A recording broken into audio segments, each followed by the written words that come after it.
Hey guys, it's Ivory. Welcome to my channel. So in today's video, I'm doing a full face of new drugstore slash affordable items. And when I say new, I mean new to me. I have not tested them out yet, but they have been on the market for a while now, but I'm just getting around to them. I have very oily and problematic skin, so to me personally, first impressions are pretty useless. Like, yeah, it's nice to see what they look like, but I really care about how it's gonna wear throughout the day. I would much rather someone check in and tell me how it lasts throughout the day, so that is what I try to do on this channel, and that is what I'm doing today. Before we get into the video, be sure to subscribe if you haven't already. I post new videos every Wednesdays and Sundays and post occasional bonus videos throughout the week. So if you want to see how I got this look with new drugstore slash affordable products, then please keep on watching. So I'm going in with the e.l.f. eyeshadow palette. This is the nude rose gold palette. This is what it looks like. I think what I liked most about it was that it had a lot of more mauve-y, dusty type of colors. So with a fluffy brush, I'm gonna go in with this taupey brown, and I'm just gonna stick that right into the socket. And first I'm gonna start blending this. After I have my outline down, I'm just gonna start damping it in. I already have done one eye, as you can see off of camera, and this color is a little difficult to work with. If you blend it, the color kind of blends away, which I'm not a fan of. All right, and then with a wet flat shader brush, I'm going in with this darkest shade right here. It has a little bit of gold reflect to it. I don't know if it's super easy to see. And I'm just gonna put that on my lid. And then as I get higher, I'll take the flat shader brush and kind of sketch out exactly where I want it to be. All right, and then with the same brush that I used for this taupey shade, I'm gonna go in with the second darkest shade, and I'm just gonna blend out these outer edges just so that it doesn't look too harsh. And then also with this dusty rose color, well, it's like a dusty rose slash beige kind of color. I'm gonna take a new brush that's still fluffy and then blend out the outer edges a little more. And then further on the lid, I'm gonna go in with this muted pink shimmer. And it looks like this. And with my finger, I'm just gonna apply that on the entire lid basically. Now the reason why I wanted to add the pink on top versus just adding the pink alone is because I first did the pink alone on this eye off of camera and it didn't look great. I wanted to demonstrate, like, I am really digging into it, and you see there's plenty of pigment, and then when I go ahead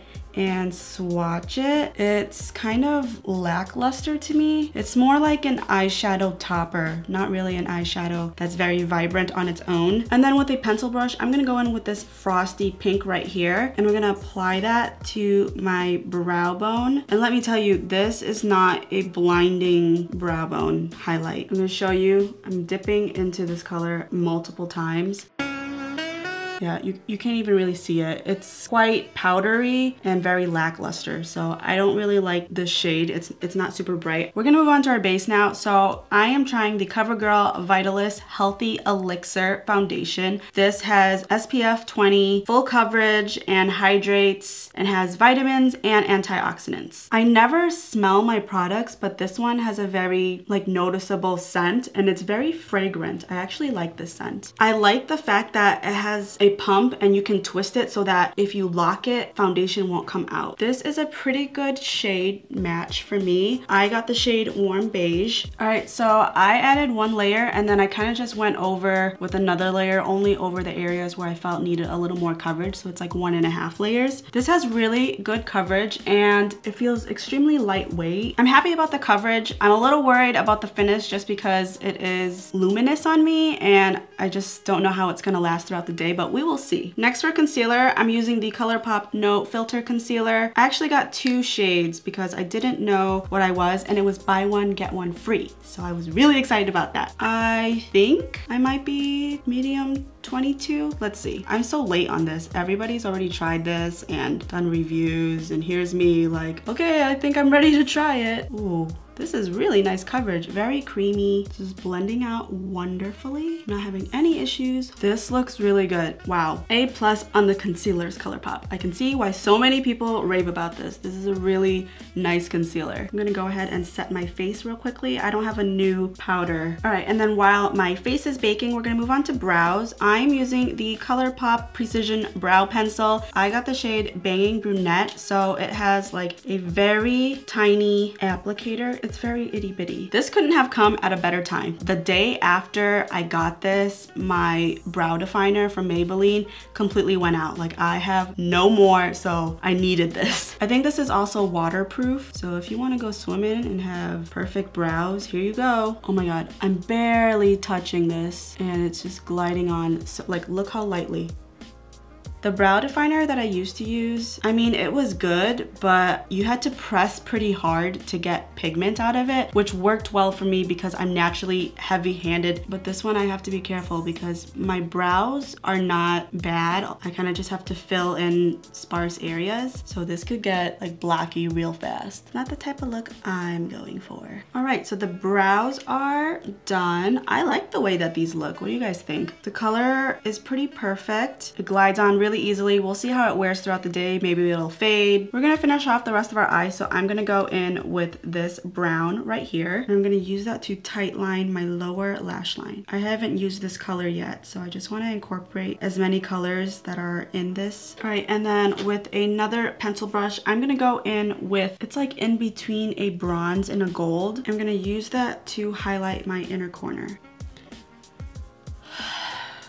This isn't really showing up. Dipped into it 4 times at this point. I'm gonna wet it again.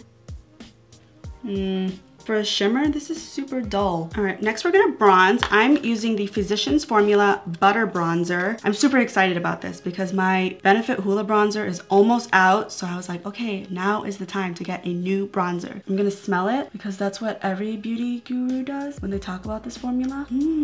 Smells very tropical. It doesn't really have a very prominent like shimmer to it. Like, it looks pretty matte, but it's not totally dead. And let me tell you, this is actually expensive. It's like 15 bucks for this. In the Hoola bronzer that I got, that was the sample size. Like, when you go to Sephora at the checkout, there's like a whole row of samples and travel sizes. I got that one. So it was like $13. So it's actually cheaper than this. Like, I'm not really sure why they're so expensive. And if they are, why aren't they sold at Sephora and Ulta? Why are they in drugstores? All right, so the bronzer actually wasn't that bad. I think it's a pretty good shade. It definitely bronzed me up. It doesn't have any type of shimmer. Like, if you look at the pan, there's a little bit of shimmer, but once you apply it, I really can't see it. The Hoola bronzer has lasted me for about 2 years now. I still haven't totally hit pan on it. I think there's about another month or 2 before I hit pan on it, and it cost $13. This is $15. I wanted to do something drugstore, but honestly, if I could go back, I probably would go back to the Benefit Hoola bronzer. But this isn't bad. I'm just saying, in comparison, I would prefer Benefit's Hoola bronzer. I keep saying Hoola bronzer. Hoola bronzer, Hoola bronzer, Hoola bronzer. But this is okay too. All right, next we're gonna go in with blush. I'm using the Wet n Wild Color Icon. This is in the shade Mellow Wine. You can tell, like, it's a cheap product. Oh, okay, a lot comes on and it has a lot of kickback. There's a lot of powder happening right now. Ooh, that it's pigmented. Okay, the color is pretty nice. I don't have anything like this. I mean, a little bit goes a long way. You do not, okay, I'm going a little heavy with this. I need to stop. I actually like the color and I like the formula. Even though the packaging is pretty cheap, I personally don't mind it. I just know I won't be traveling with it. Okay, so even though I said this bronzy color for my inner corner was pretty lackluster, I'm gonna go ahead and dip into it and try and use this as my highlight, just because it's not too shimmery, so it might be nice as a highlight. Boy, was I wrong. It doesn't even show up. Here we go. See?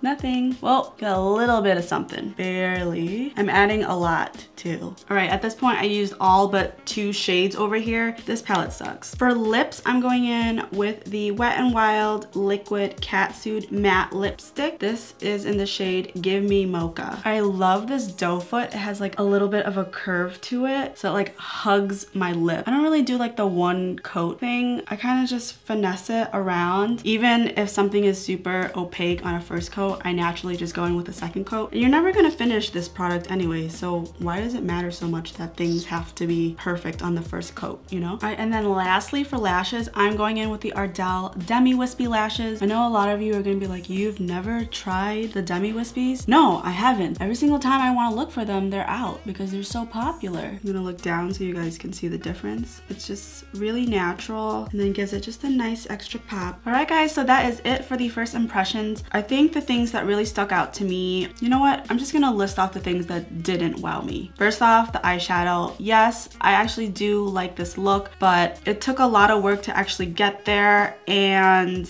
I had a different idea of how it was gonna look, and even though it still looks nice, the color payoff was not what I was expecting. The formula is not great. It blends away pretty quickly. The shimmers are not very shimmery, and the mattes are very powdery. I like everything else. The foundation actually looks pretty good. The bronzer looks pretty nice, natural. The blush, even though the packaging is like cracked and cheap, it still looks very nice. The brow pencil, you saw it, it went on with ease. I love the lashes. The concealer was really great, and this lip, it's completely dried down. So I really just like everything else except the eyeshadow. But we're gonna wear this throughout the day, and I'm gonna come in and give you a couple check-ins. So yeah, I'll see you guys in a little bit. All right guys, so it is now the 6-hour mark. I feel like I look pretty good. Like, yeah, I'm a little bit dewy, but everything else held up really well. Even the eyeshadow, as much as I don't really like the eyeshadow palette, it does hold up. The brows, they still fleeky. The blush has faded a little bit, but I will say from personal experience, every blush that I have tried goes away and it fades really quickly. I don't know why, but that is something that I've just always struggled with. The bronzer, I also feel like has faded a little bit in my cheeks and on my jawline a little bit. It's still on my nose from what I can see, but it has faded. The lip color is holding up. The concealer is really great, and the foundation, you guys, this foundation, it looks really good. I'm really surprised at how it's holding up. If you can see right here, there is no separation whatsoever, nothing on my nose or even in my T-zone. It's completely fine. I always get a crack right here from every foundation. It just so happens as to when it's gonna start to crack. My favorite foundations like the Estee Lauder Double Wear, at the 10 to 12 hour mark, I'll start to see the crack. I don't see the crack yet. Under my eyes, there's no like creasing. Everything's still smooth. My lips, this color, it's holding on. This is a good makeup day. I'm still sexy. Like I said before, I do feel like I'm a little bit shiny, but this is really manageable, especially because of the fact that there's no separation and it doesn't look cakey, it just looks glowy. I'm okay with this. I can live with this. And the foundation never said that it was a matte finish to begin with, so I don't expect it to look matte throughout the day. I'm gonna keep this update super brief because everything looks really great. I'm super excited about it, so I will see you in a couple more hours for a final update. All right guys, so it is officially the 11-hour mark. I'm really impressed by how everything held up. If you can see,